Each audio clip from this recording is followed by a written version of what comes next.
Heart and Cheese Escudero nag-renew ng wedding vows. Disclaimer, ang mga larawan o video na mapapanood nyo ay hindi pag-aari ng uploader. Ito ay ginagamit para sa isang impormasyon, credits to the owner. And you bought it back for me. You've softened all the edges, you've rearranged the stars, and you have pulled them down to where I am. You have Hello guys! Narito na nga ang ating hot trending topics for today's video na kung saan ito nga si Heart Evangelista at itong si Cheese Escudero ay nag-renew ng kanilang wedding vows. Ito guys is ang trending ngayon sa ating social media. Itong pagre-renew ng wedding vows ni na Heart Evangelista at Cheese Escudero sa isang intimate ceremony sa Royal Villa sa Balisin Islands nitong Huwebes. Doong isang araw makaraang ipagdiwang ng aktres at style icon ang kanyang ika-39 na kaarawan. Grabe guys, no? 39 na si Heart Evangelista pero parang nasa 20s pa lang siya. Sobrang bata ng kanyang itsura talaga. Sobrang idol ko to si Heart Evangelista. Itinapat nga ni na Heart at Cheese ang okasyon sa ikasiyam na anibersaryo ng kanilang kasal. Ito yung 9th year anniversary ng kanilang first wedding. Itong pagganap nila ng kanilang wedding vows. Suot nga dito ni Heart ang isang custom beige wedding gown at belo na ginawa niya na hood. Likha ito ng Lebanese fashion designer na si Elie Saab. Ang ganda-ganda niya dito, para siya talagang diyosa dito sa kanyang nagniningning na kanyang wedding gown. Samantala guys is ito namang si Cheese Escudero ay naka-cream tuxedo. Naging espesyal ang kasal para kay Heart dahil inihatid siya sa altar ng kanyang mga magulang na dati guys nung unang kasal nila is hindi dumalo sa kanilang kasal. Ang kanyang ang naghatid nga sa kanya ay itong kanyang ina na si Cecilia Ong Pauco. Matatandaan nga na guys na noong kanilang kasal noong 2015 is mag-isa lang na lumakad ang aktres sa aisle nang ikasal ito sa senador. Matatandaan na sa Balisin din ginanap ang ingrandeng kasal ni Heart at Cheese. Siyam na taon na nga ang nakakalipas. Grabe, sobrang ganda niya oh. Diyosang Diyosa ang kanyang itsura dito sa kanyang wedding dress.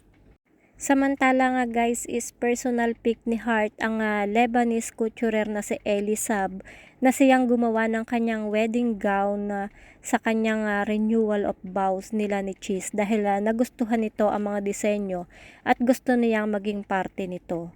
Nagkakilala nga itong si Elie at si Heart nang dumalo siya sa Fashion Week sa Paris at Milan years ago pa. Say daw ni Mrs. Escudero, Elie Saab has a special place in my heart.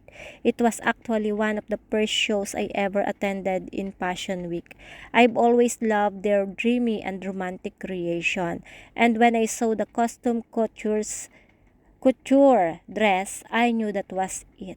Post pa ni Harper's Bazaar's Evangelista also adorned a meaningful bespoke necklace with diamond that she had collected over the year, some of which were gifted by her parents and her husband. Grabe talaga to. Diyosang Diyosa talaga. Subalit nga guys, sa tagal ng pagsasama nitong si Heart at Cheese, tila napatunayan na rin ng aktres na masaya nga siya sa piling ni Cheese at totoong nagmamahalan nga silang dalawa. Ilang beses ring naging emosyonal si Heart sa kabuuan ng ceremony, lalo na nung nagpalitan na sila ng wedding vows nitong si Senator Cheese Escudero. Hindi naman lingid sa kaalaman ng lahat ang ilan sa mga pinagdaan ng pagsubok nga nitong couple mula pa noong magkasintahan pa lamang ang mga ito. Una na rito ang pagtutol ng mga magulang ni Heart Evangelista sa kanilang relasyon.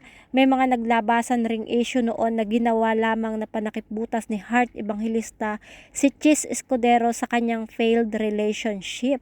Oh my God.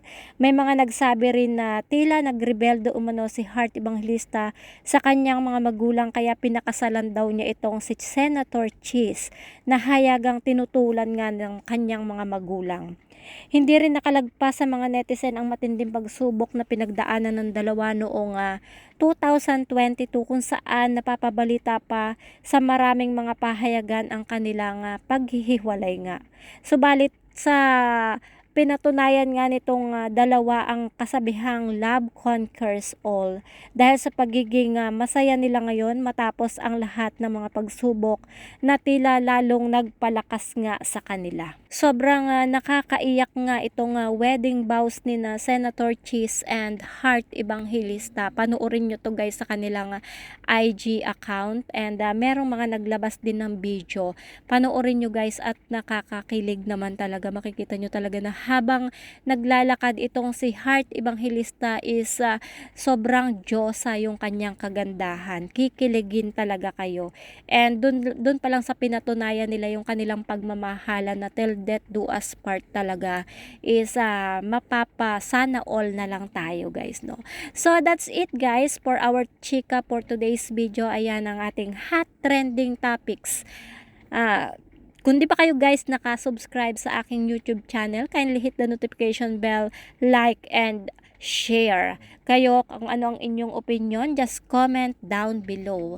That's it guys. God bless and I love you all.